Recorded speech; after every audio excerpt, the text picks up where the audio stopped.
Metal Mike coming at you from deep in the bat cave. That's right, I'm coming from you from my shop. I'm over here and I'm gearing up for summertime. What, you say already? We got a ton of snow on the ground still here in Minnesota.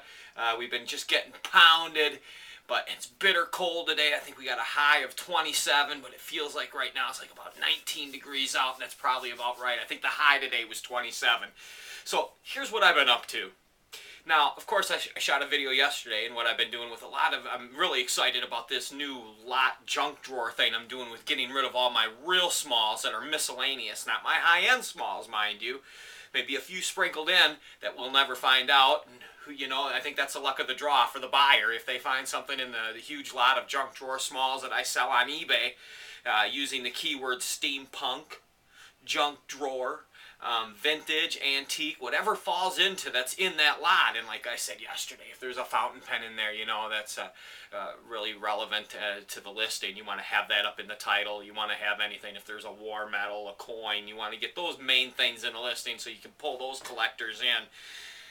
So anyways, getting ready for summertime. And how am I doing that? Well, heck, I am so backed up on inventory. I know you hear that in every freaking video, but it's true. I've busted my ass for the last 13 years, and what I did when I did that is I brought inventory in. So much of this, probably 5-10 times this has been moved in all that time.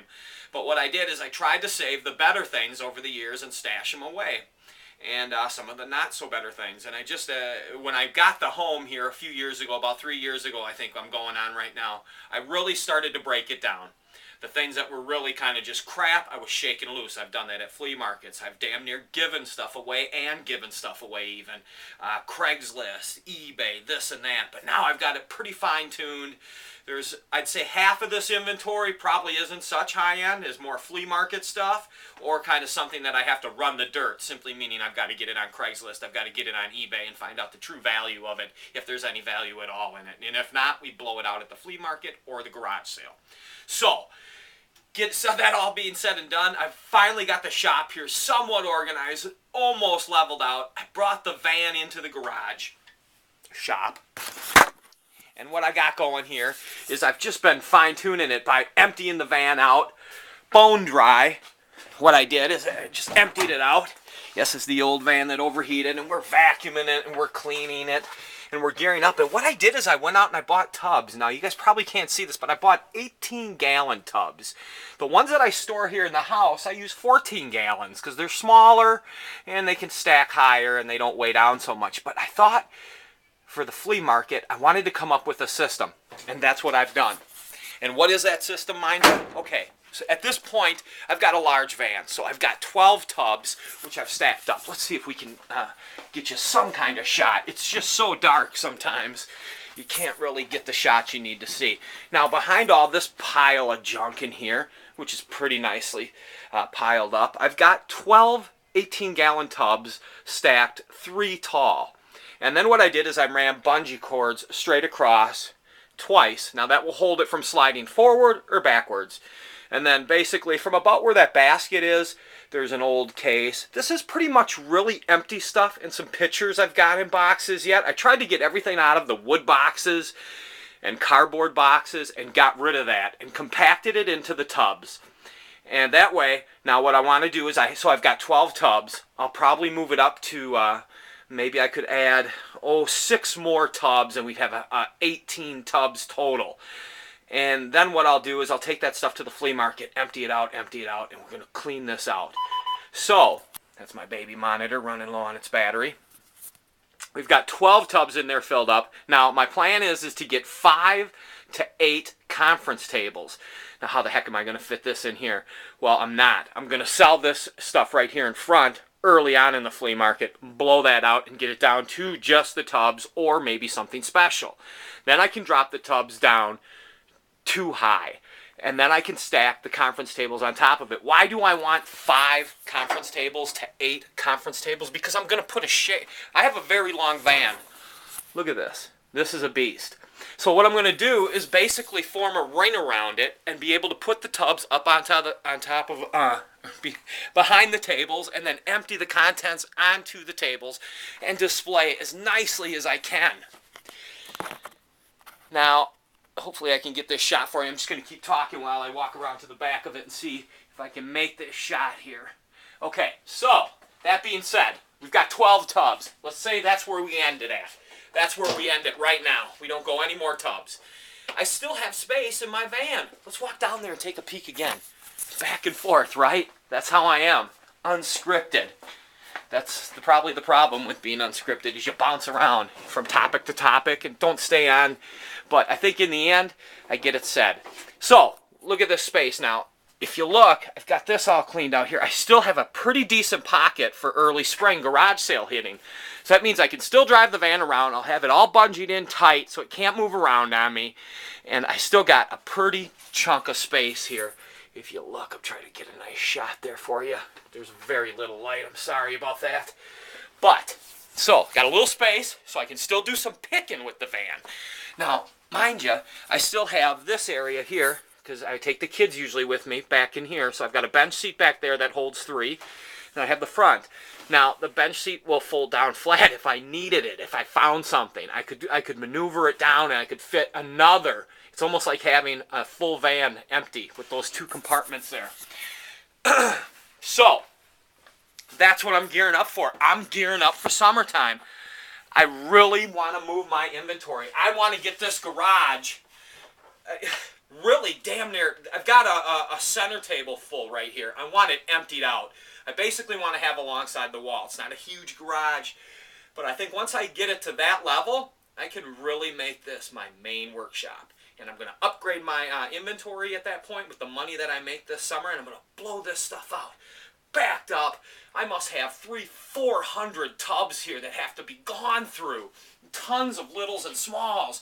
But this thing on eBay with the lots, okay, we did the smalls, the real tiny ones, like little jewelry pieces, fountain pens, etc., lighters, wristwatches, etc. I've got tubs of old toys that are broken, missing pieces that really, you know, like I told you before, I was really starting to bum out. I mean, the stuff is cool and it's old and it grabbed my eye as a collector, but realistically, I began to question myself saying, what have I done?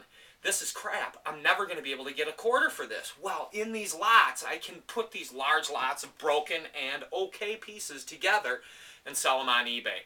And that's what I'm advising for you to do. So keep grabbing those trinkets, even though it has no rhyme or reason. If you are a dumpster diver, if you are cleaning out estates, if it's old, grab it. If it's tool, lots are the winning case here.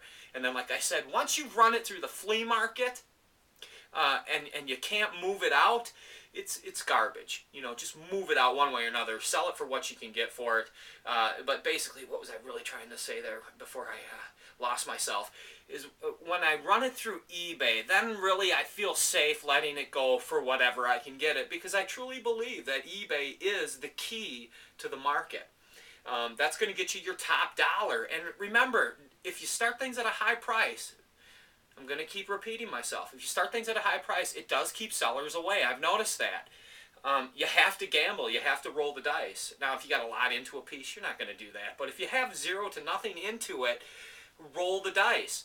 You're easily going to make your money back, or double, triple, quadruple. You just never know. It just can go up and up and up. People get sucked into the bidding. It's like gambling. Said it all before. Going to keep rambling about it and keep punching away at it until you get it. So, I'm focused. I'm really excited for this summer. Number one, I think the one thing I'm really excited about, obviously, is what we all are. We love to get out there and find things at garage sales. And it's all out there. We can find it using your eye. But be careful, be cautious, because your money is the most important thing. So pull those reins in a bit. I know that when I started 13 years ago, hell, if it was old and I seen it at a garage sale, I started salivating. I had to have it and I bought it. And sometimes I don't know why I did. But times have changed. If you can get it dirt cheap, buy it though, because you can flip it. You can flip it. And that's kind of exciting too when you go to a garage sale, is try to think, what can I get and not pay a ton of money for? Really, those sleepers that you get for 50 cents and $1 and a quarter, those are always awesome. And remember, locally, mid-century furniture, and before, anything that's got some real character to it and unique, you're going to be able to flip it on Craigslist. But you got to have the space, you got to have the time, you got to have the energy. And Craigslist, you might have to list it 100 freaking times. You might have to have it up for a month to 2 months to 3 months before it sells. Because remember, Craigslist daily goes down and people are lazy. They may only look at 1 or 2 pages. Maybe the real collectors and pickers will scan through all the pages. So the regular buyers, though, the guys that you're reaching out to, not the collectors, not the pickers, but just the guys that are out buying for their own personal needs, they just kind of scroll through the first couple pages and they're out of there. So you have to relist, and eventually you sit there and you think, God, this is a great piece. I never got a bite on it. Maybe it sucks. Maybe I'm wrong. Maybe I got this all wrong. What a bad, I'm stuck with it. Boom, all of a sudden you get a freaking email because of persistence of relisting it. Someone says, hey, I love it, I gotta have it. And they come and they have the biggest smile on their face and they leave happy, and you're so happy because it's gone. And that's what we want. Remember, let's downsize our inventory. Let's focus and let's raise our inventory up, meaning we got to get to that upper tier. We got to keep building. We got to keep climbing. It's like Mount Everest. We got to keep climbing. We're going to leave the dead on the side of the mountain and we're going up. So keep hunting, keep picking. Metal Mike, keep crouching down because I don't know if I'm in the camera sight or not. It's Saturday. It's cold. But I'm feeling it, man. I really am. And I think that that's what's so great about this. If you truly have the passion for collecting and getting out there and hunting, there's nothing like it. It's just exciting. It's really no different than uncovering King Tut's tomb. Maybe not as extravagant, not such a big payoff, but it has that same feeling of just saving history and finding it.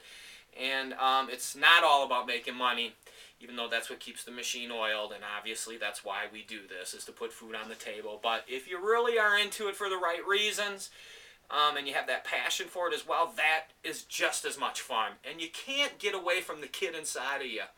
You can't become too businesslike. Try to keep the fun in it.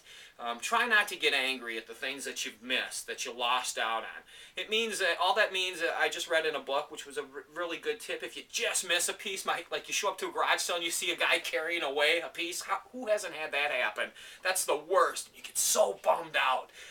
But all it tells you is you were this close. You're on the right track. You missed it by a couple of minutes, but you're on the right track. So you keep hunting, keep to your track, keep banging away. Hey now, Metal Mike, always hunting, always picking, always selling. Let's move this inventory out the door. Let's get this knack record out of here that is all scratched to hell, but it's in the shrink. I don't know why the hell I got it. It should be in the rubbish, but you know what? Maybe I can get a quarter for it at the frickin' flea market this summer. Whatever, y'all. Keep hunting, keep banging. Hey now!